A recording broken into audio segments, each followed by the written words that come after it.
Hello ជំរាបសួរបងប្អូនទាំងអស់គ្នាថ្ងៃនេះឆ្លៀតពេលកិនផ្លែក្រូចស្រស់សម្រាប់ទុកឲ្យកូនហើយឃើញខ្ញុំចិត្តសបកផ្លែក្រូចដោយសារក្រូចពេលយើងដាក់កិនទាំងច្បកវាធំក្លិនវាមានដូចថាដាក់ទៅប្រហាត់មាត់អញ្ចឹងណាហើយម៉ាស៊ីននឹងពេលដែលយើងចិត្តសបកហើយពេលយើងកិនអត់មានសបកអញ្ចឹងទឹក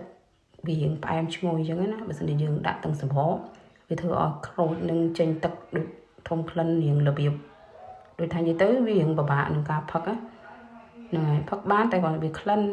បើយើងចិត្តសបកស្អាតចេះទៅយើងដាក់កិនទៅវាមើលទៅដូចផឹកទឹកផ្អែមឈ្ងុយហើយអត់ដូចមានសបកអីហើយដល់ពេលយើងកិនអញ្ចឹងកិនវាហើយយើងយកទៅដាក់វាត្រង់